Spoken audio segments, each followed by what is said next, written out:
Om Sadashiva Samarambam Shankaracharya Madhyamam Asmadacharya Paryantam Vande Guru Param Ishvaro Guratmeti Murtiveda Vibhagine Vyomabda Vyapta Dehaya Dakshinamurtaye Namaha Savavedanta Sedanta Gocharam Tamagocharam Govindam Paramanandam Satguru Pranatoshmaham Om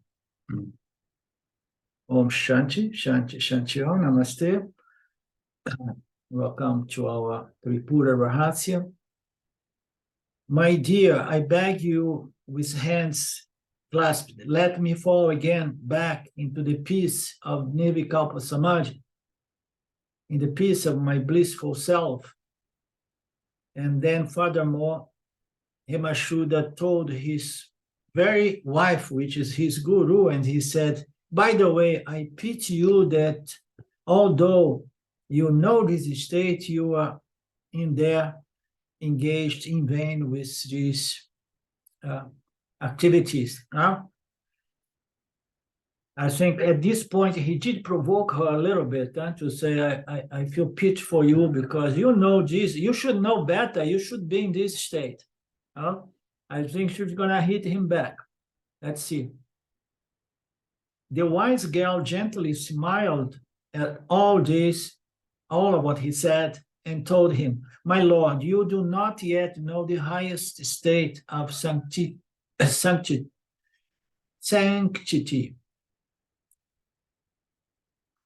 which is not besmirched by duality.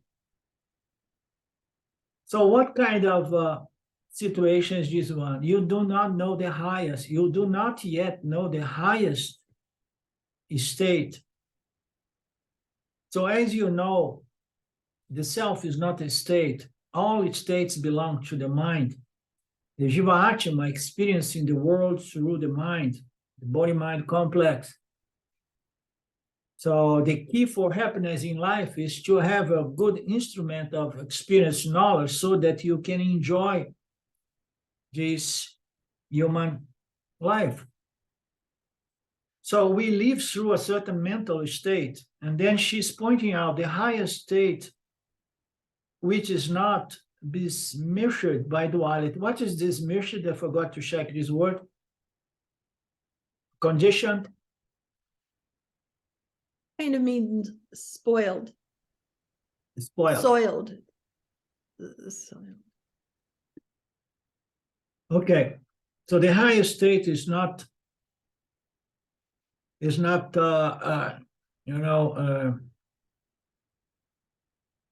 spoiled by duality or affected by duality.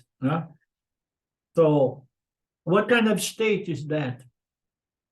Because every state is a dualistic experience, and you experience a certain state, isn't it? Every state is within duality.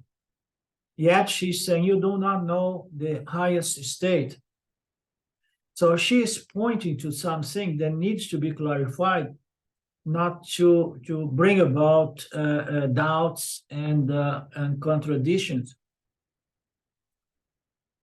So the highest human condition, I would edit it, the highest, the most peaceful and blissful and satisfying human condition is almost referred as a sanctity or something like that.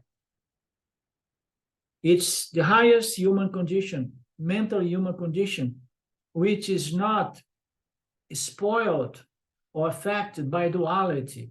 Because as we know, this condition, this mental condition by itself is an object of experience. The body-mind complex is an instrument by which we experience the world, but the relationship between I consciousness and the body-mind complex by itself defines duality. So the seer, the thing, and the instrument by which I see. So how can you be in that mental condition, which is not affected by duality, if not by knowledge and knowledge unknown? Because as we know, we have determined by following the logic presented by the Upanishads that freedom or moksha is freedom in spite of duality, because experientially say everything is duality. You and your experience, you and your mental condition, your instrument by which you experience, everything is duality. So, but you want to enjoy duality, but you don't want duality to spoil or to make you a sufferer. You understand? So the highest mental human condition, which is not affected by duality. Duality remains there, but this knowledge resolves the mind of the young in such a way that its mental condition is not affected by duality. Does it make sense, Mark?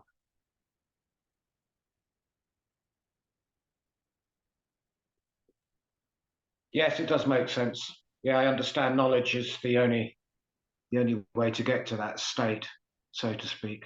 And the downside of this text, and here and there, experiential words are used and not really properly explained. You understand?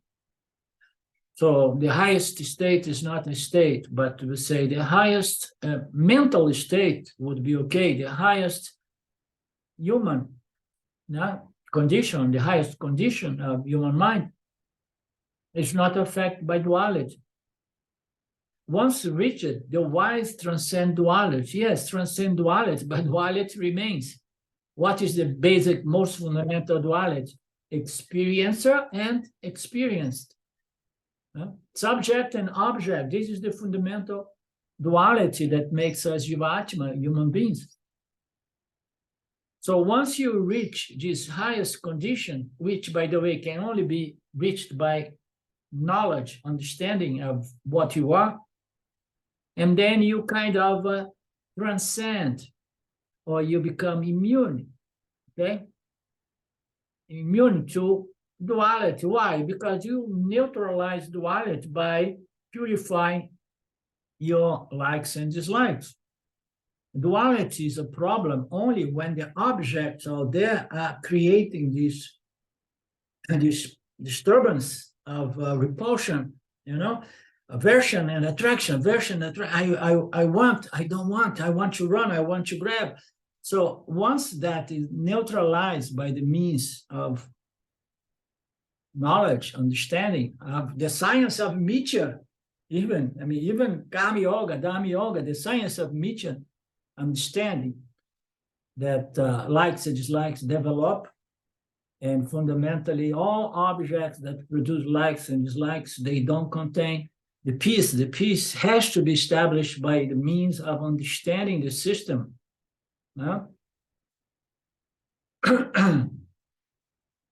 So once you reach self-knowledge, and then you are in that highest mental condition, duality is not going to affect you. And then it seems like the wise has transcended duality, and therefore the wise is never perplexed. So what is the exact meaning of the word perplexed or perplexion?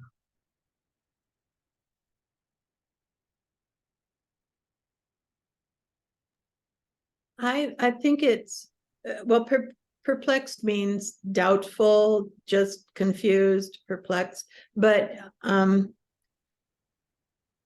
guess the mind is what doubts. So if you are unattached to the mind, doubt would never arise, I would imagine. Do you think that's what it's saying? Well, no, I want to, first of all, to know the meaning of the word perplex, and I like, now it's more clear to me, the wise is never really confused, is the best definition for this word in this context, and it's never really confused.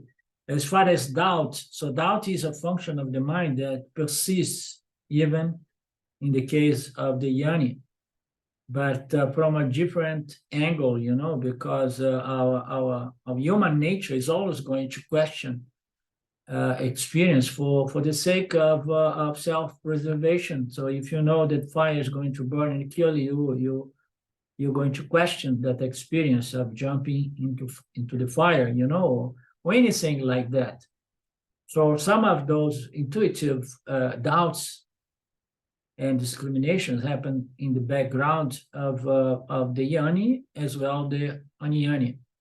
But the aniyani is going to doubt everything in the minimal details because of its insecurity, because of its lack of sattva guna, clarity of mind, and difficulty to discriminate and discern. And then it's going to be in an intense, doubtful, confusing, perplexed state. But the wise is going to transcend and they'll never experience confusion. It does not mean that the wise knows things. He just understands that Ishvara knows what needs to be known. And we need to know basically what is Dharma and what is Adharma. And then at the end of the game, we need to know what is Satya and what is Mithya, and claim our identity as Satya. Perfection cannot depend on activity or the reverse of activity, meaning to say non-activity. Perfection, which is this good mental condition, how can that mental condition be a perfect mental condition if mental or physical activities can determine it, influence it? And more specifically, how can this wonderful mental condition depend on the eyelid?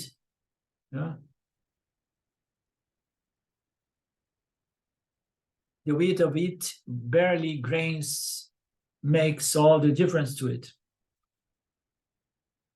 So nothing could bring about a perfection. No effort could bring that state, no action, not action, nor not action. So that condition is only a byproduct of self-knowledge. And much less it could be a byproduct of opening and closing your eyes, of course. If it was that easy. So I sign up for being blind once for all. I just shut my eyes once for all and I'm going to live in bliss.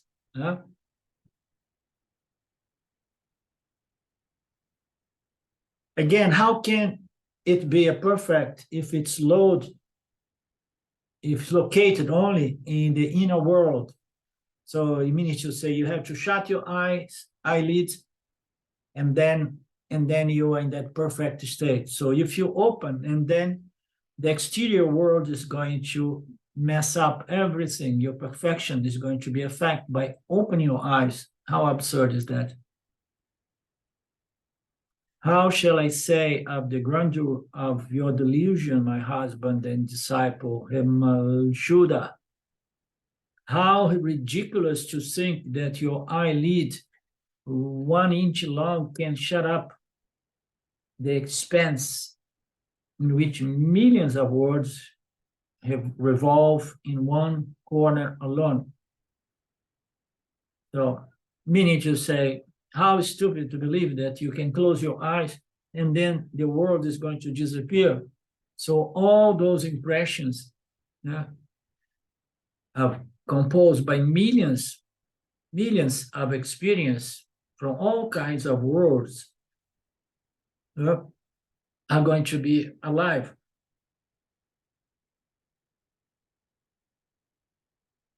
Shut up the expanse in which millions of the world. Something like that. Listen, Prince, I will tell you further. As long as these knots are not cut asunder, so long will bliss not be found. So now the text presents this metaphor, this analogy of a knot, okay? So a knot is something that I was trying to remember because I had to do some research on this knot concept. When I went into the internet, I couldn't find the knot concept related to the Upanishads or this kind of Vedantic teachings. But it's my understanding that a knot is something that obstructs a flow, or something. It's an obstruction.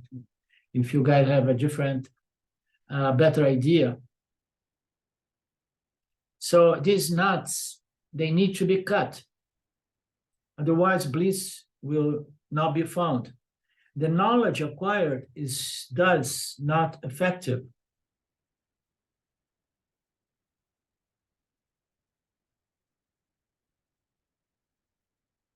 The knowledge acquired is thus not effective. These knots are millions. So every abstracted knowledge or imperfect knowledge or incomplete knowledge, let's say, is not going to be effective in removing the suffering. Yeah? These knots are millions in number and are created by the bond of delusion, which is no other than ignorance of the self. Now we talk. So the obstructions, the obstacles are in millions in numbers. And it's created by samsara. And delusion is the ultimate byproduct of samsara when our discrimination faculty is destroyed. So the obstacles are many, and they are created by delusion. And delusion is due to a complete self-ignorance, let's say. Complete, total identification with the body-mind and with the notion that the world is real and I need to get what I need to get. I need to get what's going to make me happy once for all. So this is going to create obstacles and millions of other obstacles. Delusion, ignorance, self-ignorance. These knots give rise to many mistaken ideas, the chief of which is the identification with the body-mind. All these knots, obstacles, all these ignorance, expressions of ignorance are going to bring different mistaken notions and ideas. The basic mistaken notion is a notion of identity with the body-mind as the body-mind, which in its turn gives rise to the perennial stream of happiness and misery in the shape of the cycle of birth and death. So the identification with the body-mind is a byproduct of self-ignorance, and it brings about many blocks, or knots, or obstacles to happiness. And the most fundamental mistaken idea, notion, is the mistaken identification with the body-mind. And this mistaken identity with the body-mind will produce a stream of pleasure and pain, happiness and misery, in the shape of the cycle of birth and death. So birth, we celebrate; death, we cry. So there are moments in life in which we are happy, and then next moment we are miserable. That seems to be the game of life for all samsaris. There is nothing else to life. We need to suffer, and then we need to search for some moments of happiness. And how about this happiness? Shall we say, so maybe that's it, and happiness is the goal of life, and it does not come without misery. So we need to accept that this is all there is to life. the experience of pleasure and pain, and I want to work hard to experience more pleasure and less pain. So that's how most people unconsciously or subconsciously live their lives. But there is something that transcends pleasure and pain, happiness and misery, which is presented as a human mental condition of equanimity, of dispassion, of peace.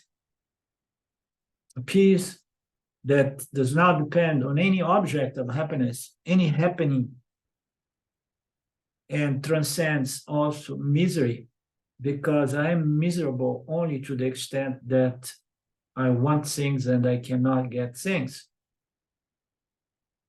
So this piece of self-knowledge is what transcends happiness and misery. Otherwise, we are caught up in the samsara chakra, which is the almost eternal, infinite cycle of births and deaths, as presented by our scriptures. The second knot or obstacle is the differentiation of the world from the self, whose being consciousness is the mirror in which the phenomena are simply reflect. So the second obstacle is to believe that the world is real and that we see the world, but we do not see the self, the mirror-like consciousness, the being consciousness, which is similar to a mirror in which the world reflects upon. So we are unable, if we are unable to break with this fundamental mistake of a belief that the I is the body, just imagine how I'm going to have the viveka, enough viveka to understand that I am the light of consciousness illumining and revealing, or I am the mirror of consciousness on which this universe is reflected. So this is the most subtle viveka. So this is a big knot, the belief that the world is real and it is out there. It was created, or it's just brought up by accident, by nature, but somehow it is real, and it's there to serve me, serve my desires. Similarly, with the other knots, including the differentiation of beings among themselves and from the universal self, and then more lack of discrimination, I see differentiation among all beings, among all namarupas. I see them different because I can't see them through. I can't see the self, the universal self, which is this mirror. The world is reflect on the mirror. The knowledge of the mirror is important because when we see all the objects reflect on a huge mirror, we need to understand that the objects are not reflect as it seems. It's not inside of the mirror, understand? The objects are somehow only the mirror, but somehow by certain magic, it appears three-dimensionally, right, as real. But when we examine it carefully, we see there is only the mirror. And every time I change an object, and then the previous object disappears, and then another object, exactly like the definition of Jagata in Vedantic terms, things changing, the reflections are changing from moment to moment. So we have these difficulties, these obstacles. We cannot see consciousness. We see the objects reflect upon consciousness. They have originated from time immemorial, these beginningless blocks or knots or ignorance, this beginningless. They have originated from time immemorial and recur with unbroken ignorance. So it seems to be continuous ignorance. difficult to break.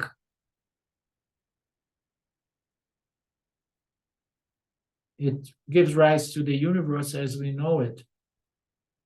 The man is not finally redeemed until he has extricated himself from these numberless knots of ignorance. Those are the obstacles, blockage, you know?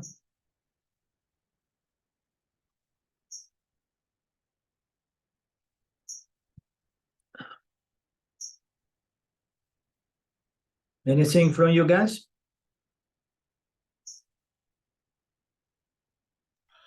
I think the word knots is used instead of obstacles because knots bind things together. A knot would tie two pieces of string together, for example. So when it uses the word knot, it means they're actually bound together. Yeah, that is the other concept that when I read this text, I remember the guna concept, not the rope, something that by a knot is going to tie you to things.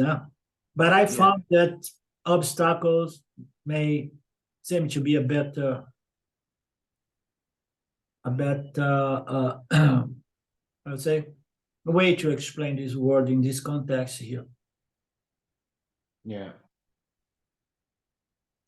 This state, which is the result of your closing your eyes, cannot be the truth or enough, for it is pure intelligence and eternal truth that transcending anything else, yet serving as the magnificent mirror to reflect the phenomenon arising in itself.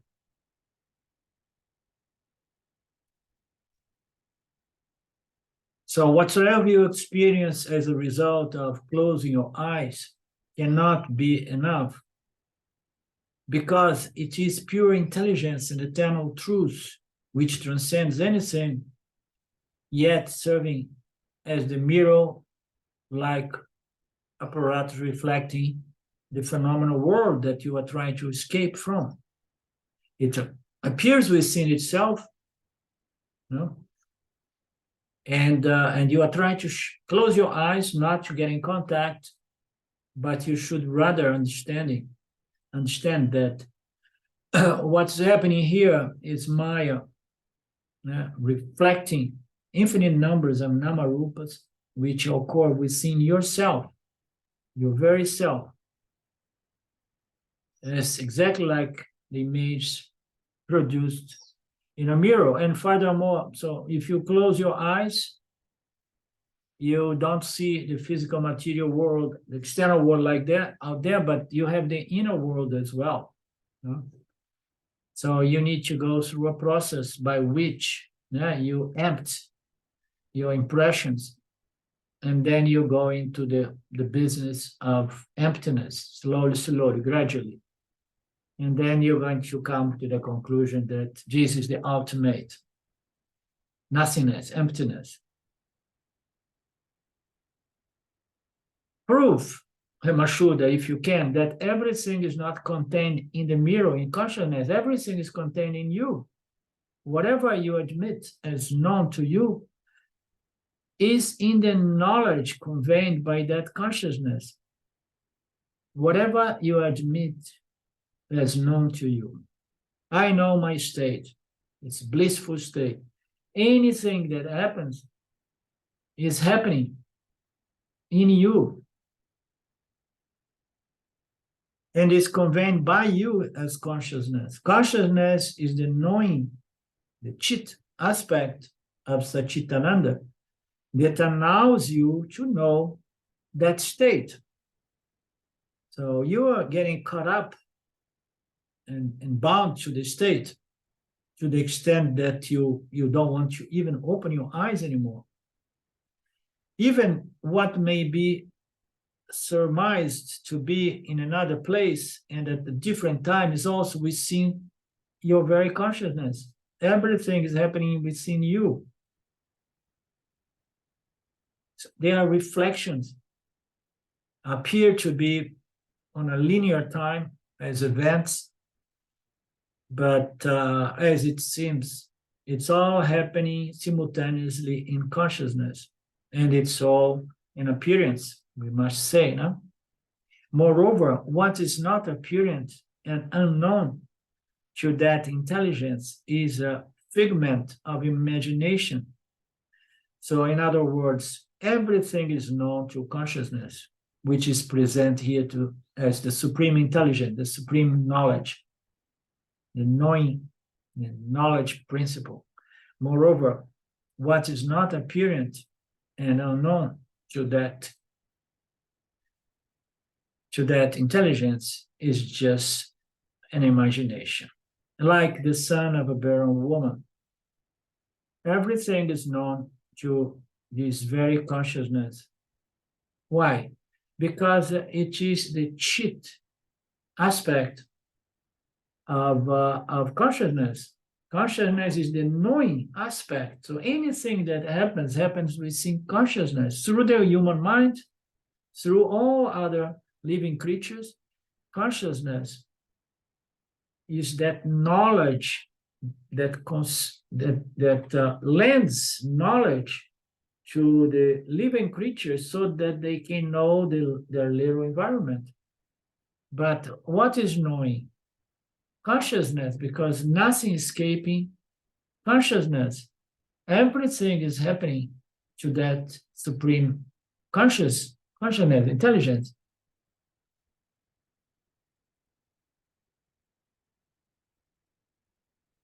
There cannot be anything that is not held within consciousness, held by consciousness. Everything known is known in consciousness, in the scope of consciousness. Just as three cannot, and just as there cannot be reflection without a reflecting surface. So we need a very, very smooth reflecting surface in order to have a reflected world or objects.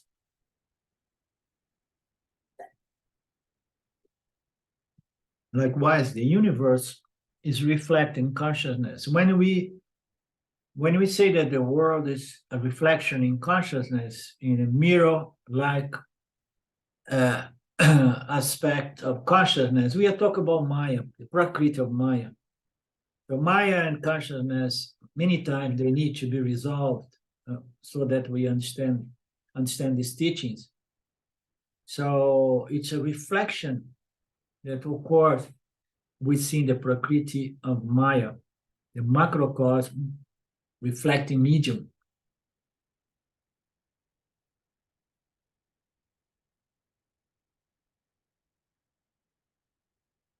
Therefore, I tell you that your conviction that I shall lose my state by opening my eyes, or I know it, is the knot waiting to be cut, and there will be no attainment though.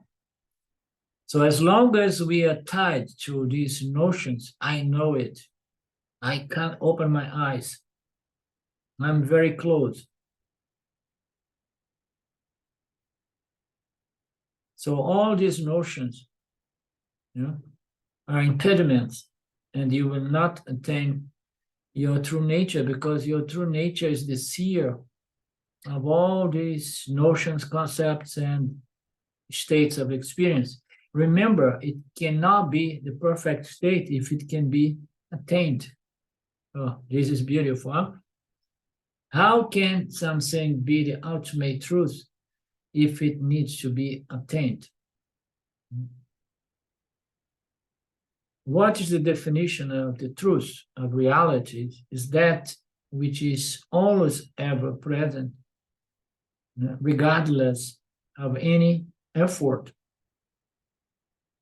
at all times, always ever present as the very substratum of all phenomena in the universe. So it can never be attained because it is always ever present, attained. If you gain something, you're gonna lose, isn't it? The very basic law of meteor. Yeah, we are meteor people until we understand our such a nature. So anything we gain, we can be sure that we're gonna lose. Oh no, I'm going to find the man or the woman of my life, and then we're gonna be ever happy, and we're gonna die together in the same moment, and then we're gonna go to heaven together. I never lose the other. Yeah? Chances are that you're gonna lose the other is sometimes even to your neighbor or best friend.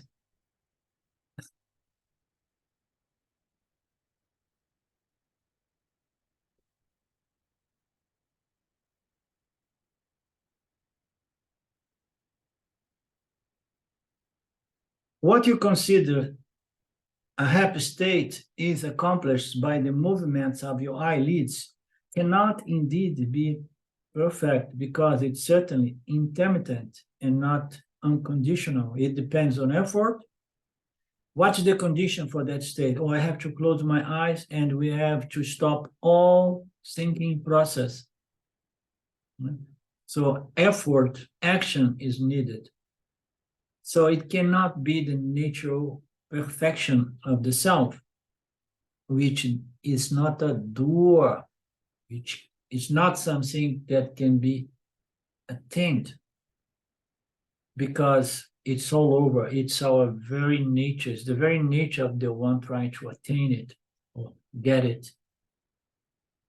Is any place found where the effulgence of the self is not, my Lord, of the fire blazing and the dissolution of the universe?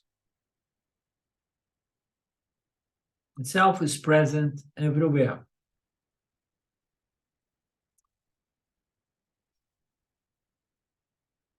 At the creation and at the destruction of the universe, dissolution, the self is there, lending existence to all those events. Creation, maintenance, and destruction. All will resolve into that fire, and no residue will be left.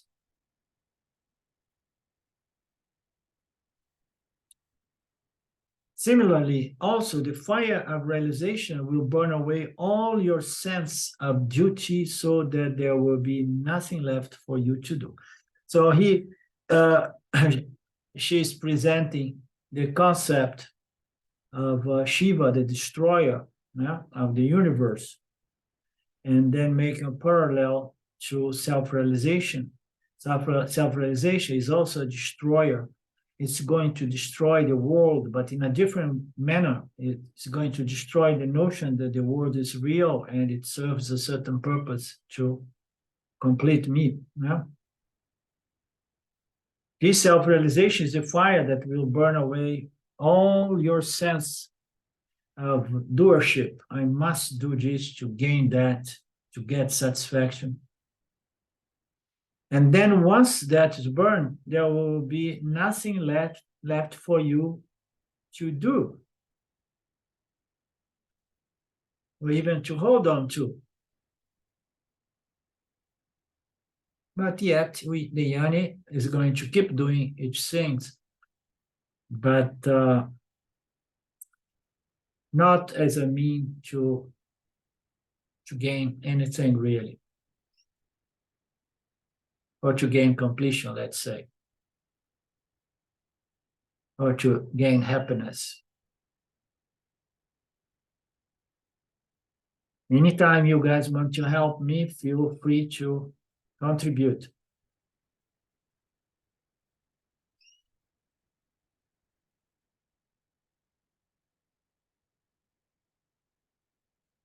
Be strong, my dear. Root out your thoughts and cut off the deep root knots from your heart. Namely, I will see, I am not this, this is not self, and such things. So this is also another another statement that would allow some unfoldment, but it would move us into philosophy or speculations in regards to the meaning of certain phrases, sequence of words here. Be strong, root out your thoughts. Yes, to a certain extent, you don't need an empty mind.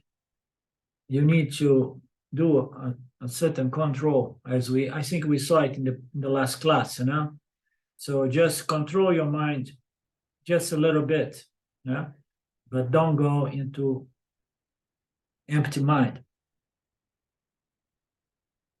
And then you use the mind to cut off the deep root blocks or misconceptions from your heart.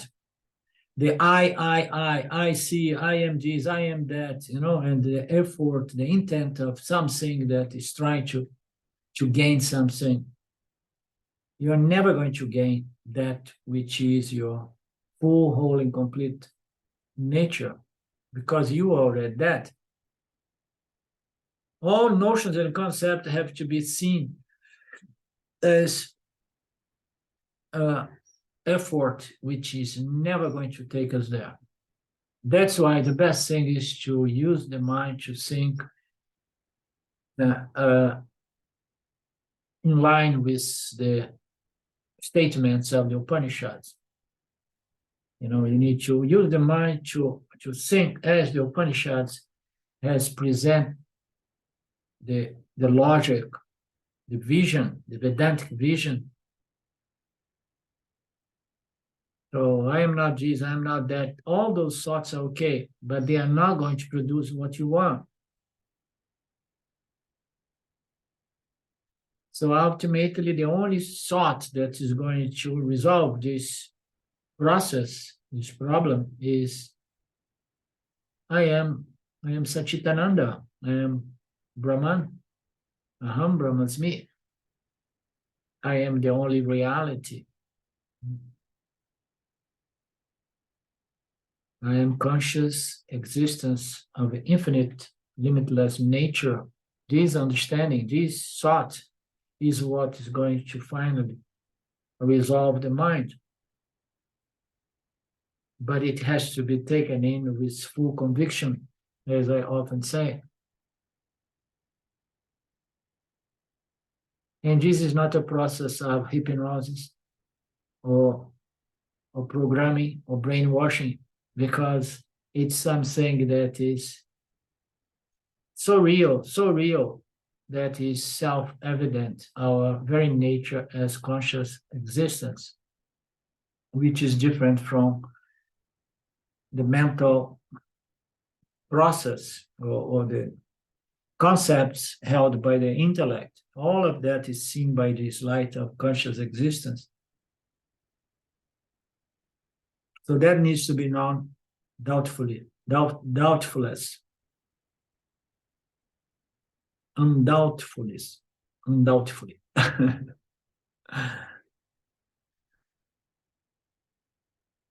Find wherever you turn the one undivided, eternal, blissful self.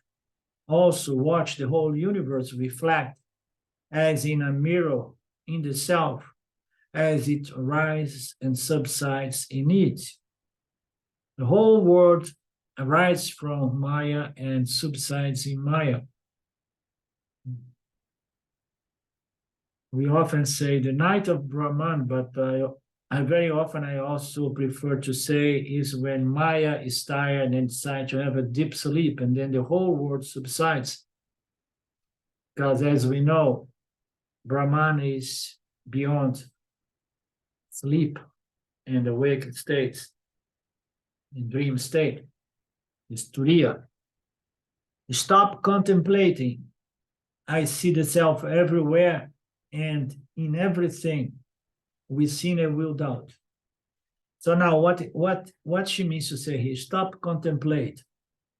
I see the self everywhere and in everything, within and without. Do you think that means that one has to drop the knower as well as the doer and the enjoyer?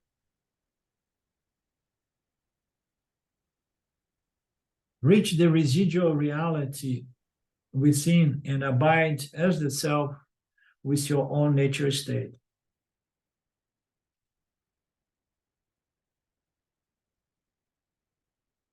Yeah. I remember my moments of having an insight and say, now I met the self.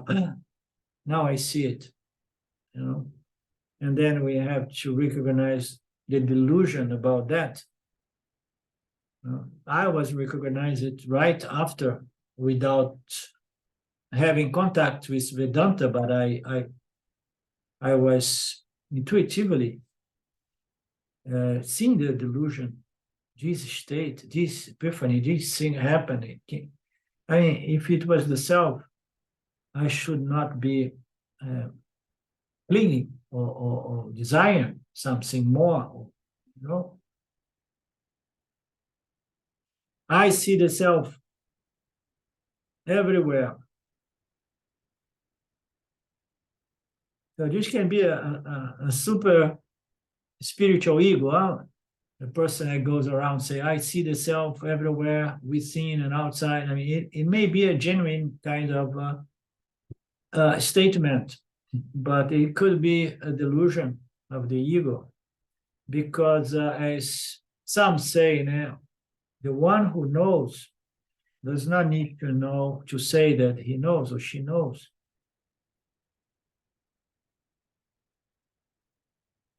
It also seems to suggest a subject-object duality. Yeah, the knower and the known.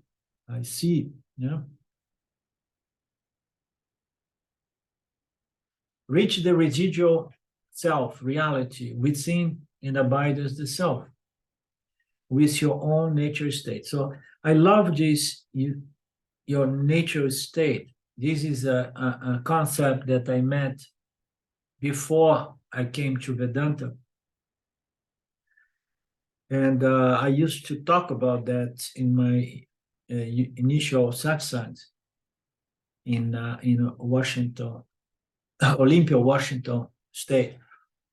The nature state, which is a kind of samadhi, natural samadhi, Rahasya Samadhi. You're just satisfied for your very existence. By the way, I forgot to share with you guys. The other day we spoke about one must do something. I'm gonna try to go and meditate to experience bliss. And then I gave it a go, Lynn. I was sitting in bed. I say, so I'm going to experience some bliss here. I closed my eyes. I did find myself so ridiculous. I mean, immediately I was feeling, why I want to have a certain experience, why I need to close my eyes. It was before we got into this segment of the text here. I was just like, why I'm doing this? I want to have an experience. So what is wrong with any experience? What's wrong with keeping my eyes open? What's wrong with looking outside? You know, it was very interesting. I did not have the motivation to go for that. You understand? It did not feel something that was natural to me. Maybe to a yogi it is. There are many yanis that are also yogis, and they live in samadhi, like Ramana Maharaj. But to me, I think I developed a vasana against meditation, because that was my statement when I said I will never meditate again. And somehow I remember going to a couple of seminars with Ramji, and then every time he would call the guided meditation, I used to escape and go and do something else, you know. I had such aversion to all of that BF. Imagine this, imagine that, ipa, in your body, ipa, you know, just to conduce people to have a certain experience. Yeah, I started looking at meditation as sort of like a denial of Ishvara. You know, you're trying to say, well, that's not good enough. I want something else, Yeah. you know, and get the glory of my Ishwara. I mean, why would you want to say no to that? You know? Very, very interesting. I used to say very often, I mean, now I stopped saying that when this topic of meditation comes about. I used to say meditation is an effort to try to control your experience. You know? Why? No, I want to experience what I like. And what do you like? Oh, I like not to have any thoughts in my mind. What a strange like this one. I like no thoughts, no mind. Okay, go for it. Okay, I want it. Then you have to make a huge effort to get to that state of no mind. And then there you may experience certain things. But like anything else, it turns into, into something that no longer attracts one, It's more or less like you say, why I have to try to control my experience. Let Shwara present to me my Paravdaka. And then the nature state, the Sahaja Samadhi is the balance, the equanimity by which we experience moment to mind, provided our mind is resolved by jnana, by knowledge, by understanding. Otherwise, it's a constant effort of trying to control my experience by controlling my instrumental experience, which is the mind. It has no end. And then people who he purifies and then becomes a yoga, all the time they're in samadhi. Yet every time they come out of samadhi, they feel that sense of dissatisfaction and completion coming back. I think meditation can still have a value, not for an experience of bliss or anything, but it does resolve problems in the physiology. Meditation is good for physiology. It helps reduce stress or whatever, they call that. Yeah. It's not the purpose, but karma yoga and hatha yoga and upasana, they're all valuable for the jiva. Yeah. So I wouldn't put Kama Yoga in that bag because it's of a much superior nature, Kama Yoga, because it's a yoga of knowledge, understanding, knowledge of nature. It's unbelievable, that knowledge. But meditation is an effort to control my experience, an effort to make myself a happier person. I want to have a better experience of myself. And if my instrument of knowledge, which is the mind, is disturbed or stressed or depressed, I suffer my any and all experience. It may be the best possible experience. I'm going to suffer because my instrument is not tuned to its happiness. And then I have to tune my instrument again and again. I try to create that state. But you are not addressing the fundamental problem of the instrument, which is self-ignorance. You are trying to tune it, but not addressing the root cause of the problem. And then you do that forever. And you are tied up with the effort of producing that state so that you feel good about yourself. You have a pleasant experience. It never ends, So meditation from the standpoint of Vedanta, it serves mainly one purpose. It's not an it's not an end in itself. I love that. Let me complete. It serves one purpose only, which is one-pointedness, focus.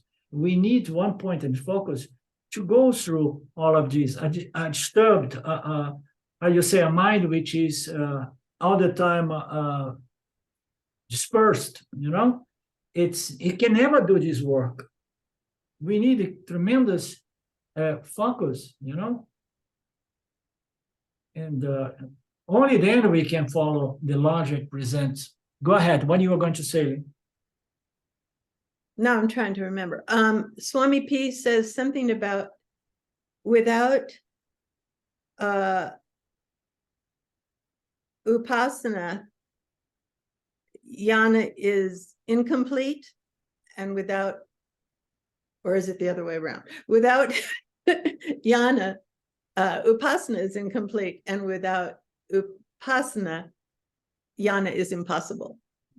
Well, he says that from different angles.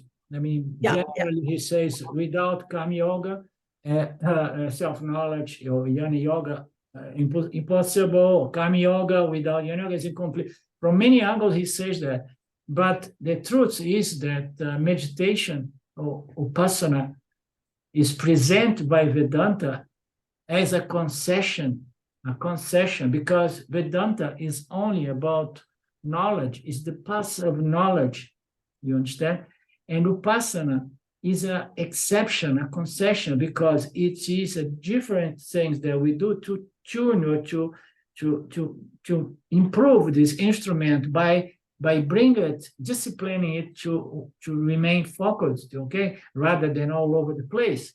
So it is a yoga that should not be there in Vedanta, but it is there as a concession. So if Kama Yoga does not do the job of bringing about these mental qualities which are necessary for Jnana Yoga, so use up some of the doing upasana, meditation, of controlling the mind, of disciplining the mind, okay? Bring the mind. But then Vedanta adds another element to upasana.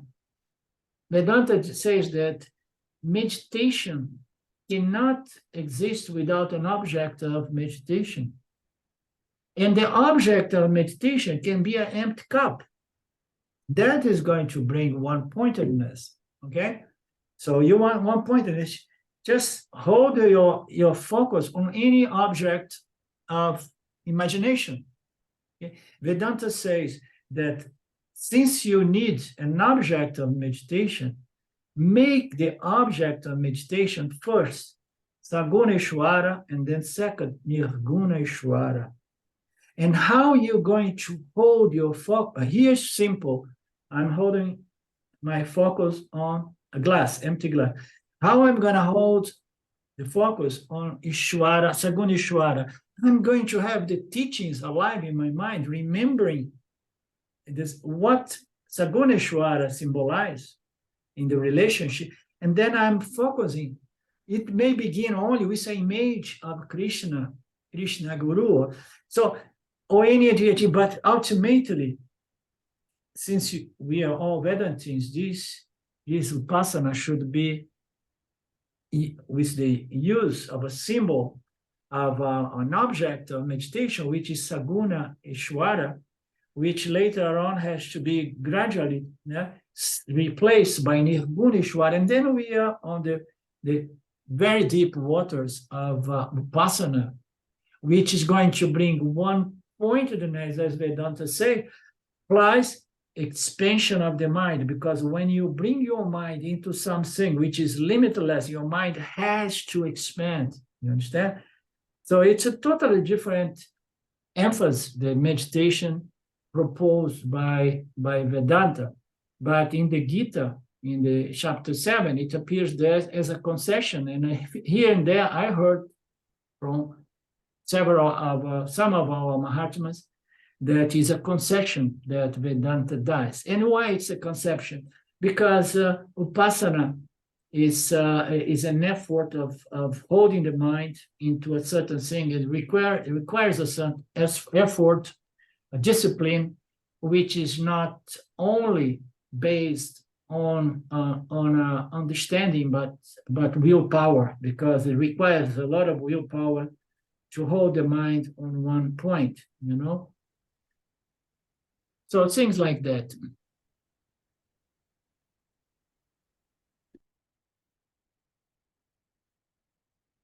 Reach the residual reality within and abide as the self.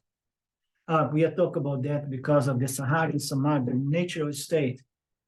In natural state, Sahaja Samadhi, you are not trying to control your experience. You experience everything, but with equanimity. You experience everything, but not subject to that gravitational pull of attraction and repulsion, desire and fear, you understand? So that is the equanimity that the Buddhists talk about. You know? At the end of her speech, Himashuda's confusion was cleared up. Oh my God, he is so highly qualified. She just delivered another talk and he's already done. Huh? He was already more than half cooked before he met her then. He gradually became well established in that natural self, perfect self, bereft of any distinction of within and without. Oh, maybe that's why I was feeling a little funny when I was trying to close my eyes to meditate. If I am the self, if I'm absolutely free and independent of notions or distinctions such as within and without, being always equable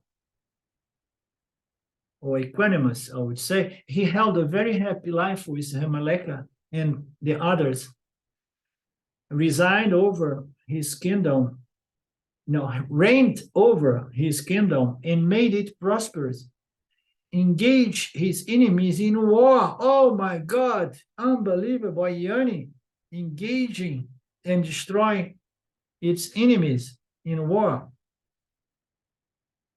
and conquered them, studied the scriptures and taught the scriptures to others, filled his treasury, performed the sacrifice pertaining to royalty, and lived 20,000 years emancipated while yet alive as a Jivan Mukta. So next class, this coming Thursday, we begin from here, and then we can discuss a little bit about this business of being a Jnani and then engaged in wars to destroy one's enemy. It sounds a little strange, huh, Mark? Not so much when you understand about Dharma and Karma, Absolutely. and also not so much when you understand about Satya and Mithya. Yeah. So there is no contradiction, because he was there, and he was a king, and in the context of a king, there are enemies, and you need to do what you need to do, and the Jnani will do their Swadharma, exactly as you said. Okie dokie. Anything else? Today we did gossip a lot, huh?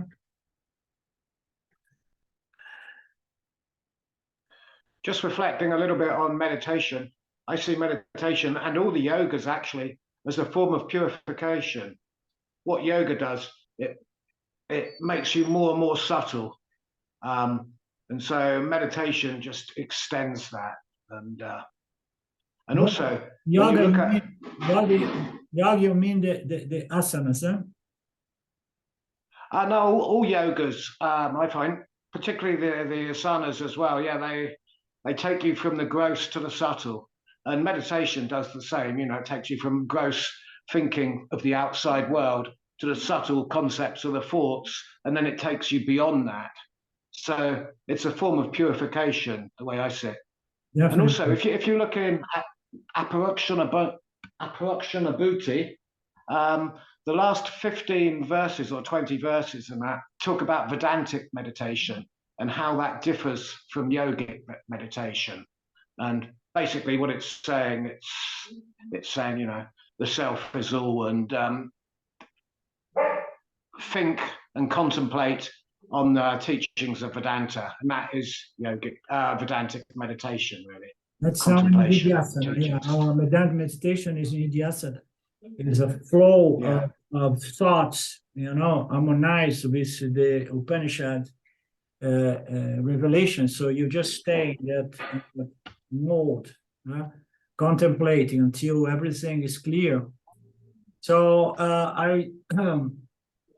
I prefer to use the word when you say all these action-based yogas, they purify the mind. So they do purify, but I like better the word they improve the instrument. They produce a betterment or improvement. You see, the body-mind is one single organism. You can begin on the physical level, and then if you relax, you know, like another thing I used to say in the past is that meditation is an effort to relax the mind, to feel a little bit more calm. When we are calm, we feel better about ourselves and the world.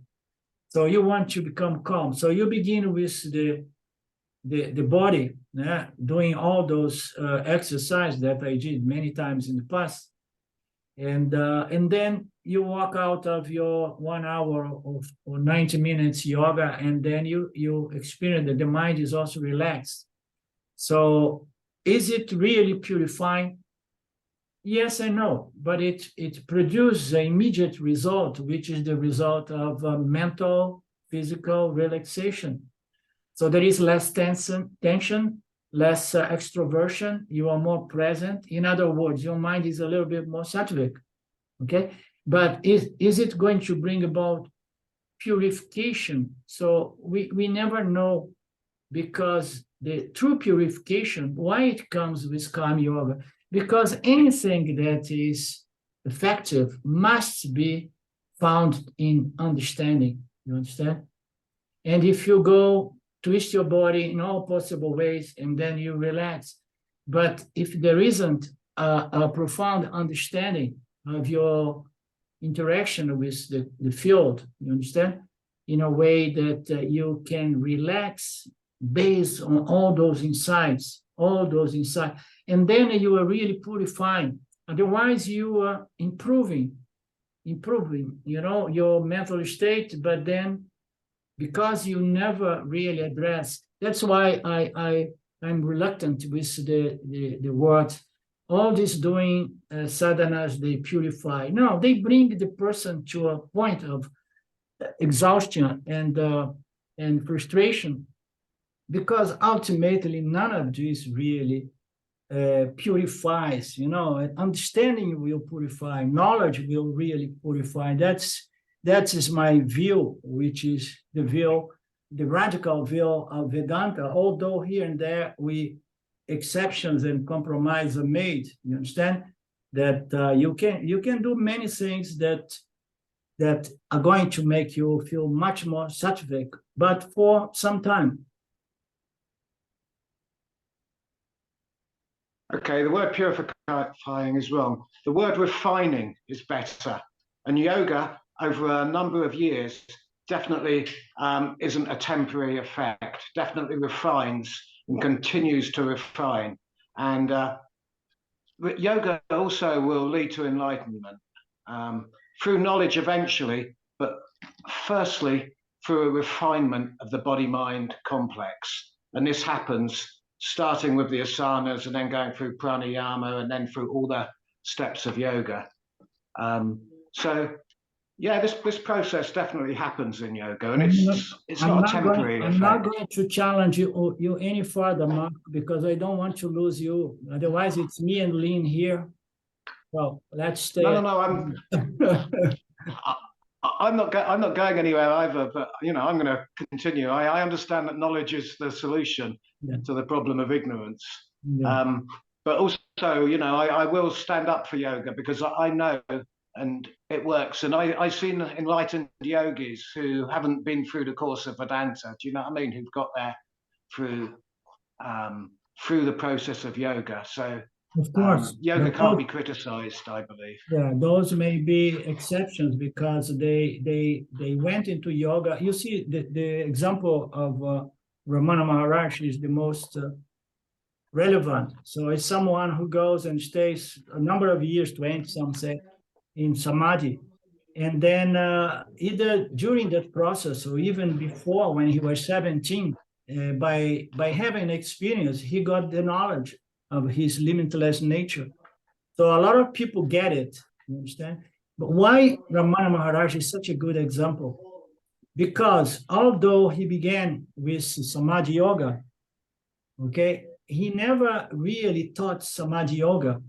Later on, he studied the scriptures of Vedanta, the Upanishads, and so on. And in the end, he was making pointers to that direction. And he was even telling people, don't go into Samadhi, don't go into Samadhi, just do your inquiry. Of course, he did not present a board of knowledge to facilitate this inquiry, but he was saying you have to discover what is the I, who is the I, what is your true identity, nature.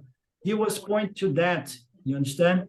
Point to that over and over. And in the end of his life, he wrote some texts that were integrated as pure Vedantic texts. That's why I like to use this example. We never know what the experience of those yogis are. You understand? No, no. Only the person knows if he is self-realized or if he's a great yogi. And believe me, yogis are going to have a much bigger impact on the people around them, because people are much more impressed by the yogis than by the yanis. Yanis do not have much appeal. You understand? Yeah. Why? Because people do not have a value for knowledge. People have a value for special experience, special states and so on. Okie dokie. So, sorry, we are late. And we meet again this coming Thursday, or today is Monday. Namaste. Om Purnamada Purnamidam Purnamudachyate Purnasya Purnamadaya Purnamevavashishate. Om Shanti Shanti Shanti. A last piece of gossip there in Rahasya. I have the opportunity to meet some people, and people who I met before when I used to be there with Papaji. One of these guys is very famous because he wrote books about his interactions and interviews with all these gurus. I'm not going to mention his name. And the guy meditates hours and hours every day in that ashram. And he looks so sad. So sad. Yeah, right. And yeah. Talk later, next Thursday. Namaste.